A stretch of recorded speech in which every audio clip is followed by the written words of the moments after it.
But you also hosted the fucking Cyberpunk panel, right, Joe? Yeah, I hosted this. Dude, AX this year for me was so fucked because we had the booth for one. Yeah. Mm-hmm. That was just an absolute fucking nightmare to get together. Oh yeah, I forgot about that. Do you want to tell the story of that? Yeah, sure. So this year AX easily my most busiest. Not only because I had to do like a bunch of panels and stuff, but we had a fucking ginormous booth there, like the Geeks Plus and Nonsense booth. I saw the other one first. Yeah. So I was like, damn, Joey, what the fuck is this? You fell off.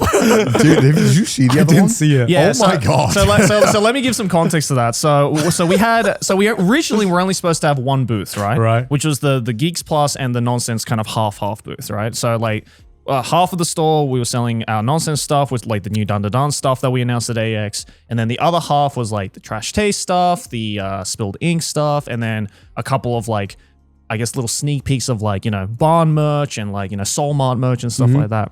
And it was really cool. A lot of people came. It was good. It went well. But then we got invited by Anime Expo to be a part of the AX fashion show. Right. Which I was like, sick. That's perfect for us. But then they were like, oh, by the way, all participants of the fashion show get an extra booth. Yeah, so other hall. It makes a lot of sense when I think like, okay, if I was a fashion, because there are a lot of fashion brands Yep. all in like one corner in the exhibition, Yep. exhibition hall. So they probably rely on being part of the fashion show and getting that small booth space to sell clothes. Yeah, So yeah. that makes sense. Yeah, they do it. They do that at AX every year. So we didn't get told of that until way too late. And so they were like, yeah, you get another booth space. And I was like, okay, that's cool and all, but we are already having a giant fucking booth at the other hall, so we don't really need this one. So I tried to turn it down, but they were like, no, you have it. This is your booth. So You have to use it. Yeah, so you have to use it. It's like, do with it what you will, but you have to use it. And obviously we hadn't fucking planned for that. So we were like, shit, what are we going to do? So if you guys were at AX and you went to the other Nonsense booth, you would have just seen an empty booth space with a piece of paper that just said, go to the other booth. It was a table. It was a table. It was literally a There table. was a guy standing there and it just said nonsense. Yeah. And there was nothing. We literally put one staff there to sit there the whole day to just tell people to go to the other booth. Oh my God. And I felt so thank you to whoever that was. But yeah, so we did that. And then the fashion show, that went really, really well. I'd never done a fashion show of like production of anything. And I was originally not even supposed to produce the fashion show. It was supposed to be another staff member, but he got sick and couldn't come to AX. And so literally the day before, he was like, yeah, I need you to do the fashion show. I was like, okay, I don't know anything about producing a fashion show or anything. And he'd be like, it's AX, it'll be fine. Hangs up on me. I was like, fuck, all right. So I had to gather a bunch of like models, teach them how to do like runway stuff. Did you get the anime men involved? We got the anime men in there. I was like, damn. Yeah. Passing on the torch, man. And we got the anime men. I was like, children, come here. Let me teach you how to do this. Got them in the clothes. They did great. So yeah, we got the biggest cheer at the fashion show. So that was really, really cool. And then the rest of the time, and then I hosted the Cyberpunk panel where they announced Cyberpunk 2. Yeah, I'm so pumped. Yeah, they're going to switch over. And Imaishi was actually at that panel as well. He was kind of a special guest because he was the original director for the first one, but he's not directing the second one. So he's passing the torch over to, I forgot the guy's name. It's the episode director for episode 6. Oh. Like literally the best episode. Damn, okay. And apparently Imaishi was like, yeah, I saw episode 6. I saw that director's work. And I was like, if anyone can one up my like Cyberpunk Edge Runners 1, it's this guy. So basically, hopefully we're going to get an entire episode of episode 6 quality. Did they announce like roughly when it's coming out, or? I don't remember exactly. Okay.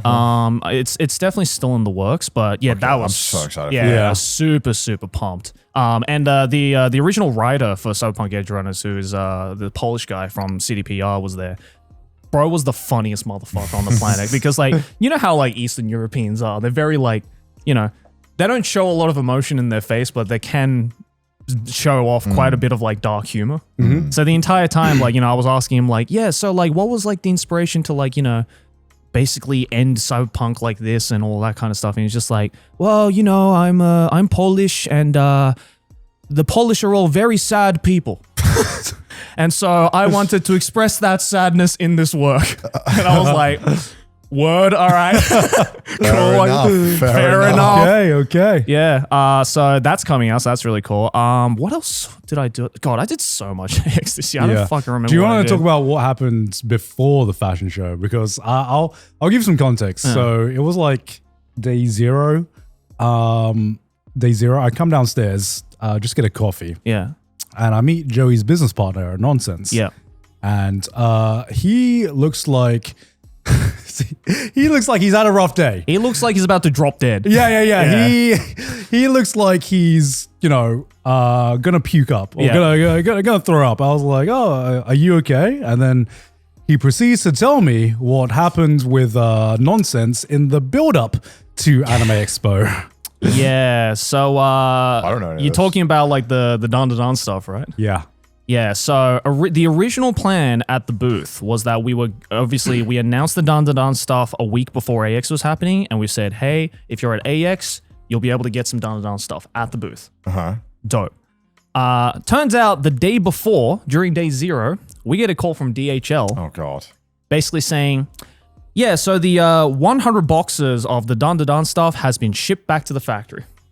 100 boxes? 100 boxes has been shipped back to the factory because there was some miscommunication stuff and we didn't get in contact with your person of contact here in the US and we couldn't get confirmation on it. So unfortunately, they've had to turn the packages around. So basically, we had no Don stock at the booth. And I thought, fuck, I might as well just die now. Because that was kind of the whole point of this booth. Yeah. I mean, obviously we had other stuff. Like we had some like vanilla nonsense stuff and, Evangelion stuff and, whatnot. So there was stuff there, thankfully. But the big draw, which was the Don just didn't fucking show up. Yeah. I thought I was going to cry. Like I was this close to crying and just breaking I wouldn't down. blame you because I can't imagine what that news was like. Dude, and like, so essentially last minute we had to like emergency stick up these like posters of the Don stuff with a QR code, basically saying that it was for online only. Oh, that fucking sucks. Yeah. You get way less sales probably. Exactly, Yeah. exactly. So that really fucked us up. So, but we managed to figure it out, and luckily, staff were there to like kind of help people to guide through the website and stuff. So people were able to still make purchases there, and at least we had the samples there, so people could like actually feel it and touch it and see how it felt and stuff. How does that happen? I don't know. Dude, if there's one thing I've learned now from running my own booth at AX is that AX is held together with fucking duct tape. Because I went around to a bunch of other like booths, like a couple of my other friends who also own like clothing brands and stuff like that were in the same hall.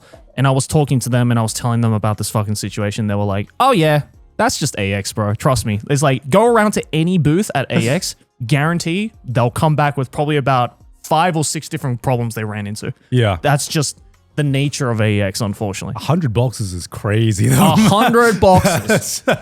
Pretty much the majority of our stock didn't show up. And also, I found out at the, because that happened, the day before the fashion show. So I'm at the fashion show scrambling to be like, fuck, I need to gather the Don clothes to give to the models, but the Don clothes aren't arriving. So what the fuck do I do? Yeah. Luckily, myself and my business partner had the samples of the Don stuff. So we had one copy or like one item for each item from the Don stuff. So I was like rationing them out like they were fucking peasants. It's like, okay, you get the pants only and you get the hoodie only. And I just felt it was a shit show. But apparently as well, the fashion show, there were 5 brands there, including us. 3 of the brands, same thing. Wow. Like 100 Super Groupies, who's like a brand that is pretty big here that does kind of similar anime stuff. None of their stuff arrived either. There must be a service where someone can like hold on to your box a little like in advance where like you pay extra. Yeah. Because like, I don't know, like that sounds crazy. Yeah. So obviously, this was our first like, I guess like international convention. So a lot of like learning was done during that weekend. So this is a trial by fire moment. It was definitely a trial by fire. I mean, it still went well despite the scuff, but it was most certainly the most stressful AX I've ever been a part of. Yeah. And I don't know if we will do it again, if I'm being honest. I don't want to go through that stress again. I'm not doing that ever again. I think the next plan probably, if we were to do something at during AX time, is maybe just like do a pop up like kind of in the vicinity of AX, but not actually do it inside That's of what AX. Ludwig, Mogul Moves was doing that, and I'm like, I think yeah. that's the move for next year. If you have more control over it as well. Exactly, I would exactly. imagine. Yeah, because I think they looked at the price and they're like, this doesn't make fucking sense. Yeah. No, definitely not. I mean, we got the street cred was definitely gained, and the attention was gained obviously because of the giant ass booth that we had. But I mean, it's impossible to make money if you're trying to like actually make money from those booths. Yeah. It's not possible. No, it's not possible Yeah, at all. it's- Like it's all all of marketing. those booths are running on a loss, obviously. So Yeah. But we learned our lesson, and it still went well, regardless of all of that. But then some of the booths, I'm like, I don't get it. Like I get marketing, but like I don't get like when I see like this giant Netflix slide, and I'm like, this must have cost. Did you see the Crunchyroll booth? The Crunchyroll my booth was God. insane. I think they had a micronation. You know, it was like Genuinely, that Crunchyroll's booth, and I'm not joking, was bigger than some of the like Osaka Expo country booths. Yeah, right? legit. Legit. I think it was like bigger than like Lithuania, Estonia, and Latvia combined. Like I genuinely, this booth was ridiculous. It was insane. And I'm looking at it. I'm like, this should be like a museum. Yeah. Like this is such a waste of like an insane like a stupid money, just stupid money. I just thinking about the amount of money they must have spent on that just yeah. makes me want to throw up. Yeah, I know, right? Oh my. Look, and like so there's a lot. These companies sometimes they have structures where it makes a lot of sense to burn a lot of money on certain things. Yeah. There's a lot of like reasons why you might want to do that. So it it makes sense, and because Anime Expo is a non-profit technically. I'm sure there's some fun workarounds that can be done. I don't know. I'm just guessing. Like I'm guessing it makes sense structurally as a company to do that. Yeah. Although like as if you're actually trying to make money, it's impossible. No. AX costs way too much. Yeah, no, I mean, when we decided to do the booth, we already knew we weren't going to make any money. It was more so I mean, just you have like, experience from the Trash Taste booth as well. well, I wasn't there at the Trash Taste booth. Well, no, just like I hope you're aware of the financials. No, of course I am. Yeah. We lost a lot of money today. Dead ass? So Joey, we used the credit card again. How much? And we oopsied away like you thought the girls' $100,000 or something like that. We could have lived in that girl's pile. Yeah. So I knew like financially we weren't gonna come out positive, but either way, it was an experience. I learned a lot, and lesson to be learned for next time if we were to do something again, either in the States or in Japan even. But yeah, thanks for coming to the booth if you did. I had this one coffee shop in the expo. It was keeping me alive. Really? There was one when you go into the entertainment hall, like the West Hall, like through the main entrance. I went in there and I went to this coffee shop and I immediately spotted it. I was like, that is a beautiful espresso machine. I was like, I must have your I must have this. I need this.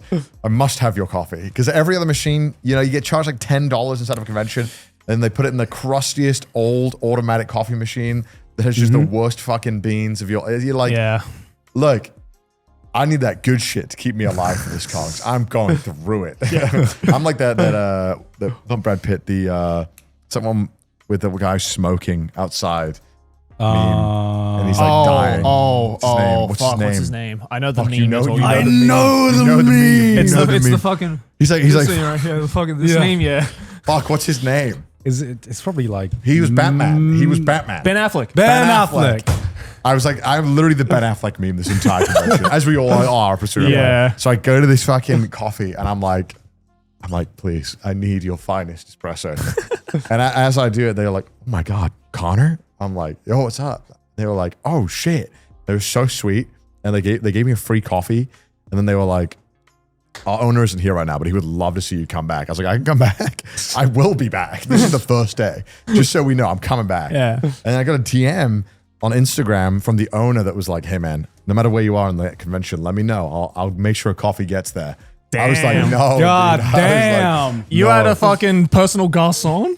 Dude, I didn't call it in because I felt too bad. I feel so awful to be like, hey, I'm I'm at the other side of the country. Can you give me a latte stat? Oat Latte. milk? Yeah. Oat milk? Like that. So I kept going back every day, and they were so sweet, and they kept giving me free coffee, and everyone I was with, and I was like, this is ridiculous. So one day I was like, do you guys accept very generous tips? And they were like, yes. I was like, okay. So I basically paid double for my coffee in the end. Like I tipped, I gave a bunch of money, but Hey man, that's how you do customer service. but knowing that I could have called in a coffee was a safety net that I didn't know I needed. Like imagine you're on a panel. Yeah. And you're like, meet, like, you have to like tell security, like, let this guy through. He's make or break for this panel. It's not happening. This guy doesn't get through.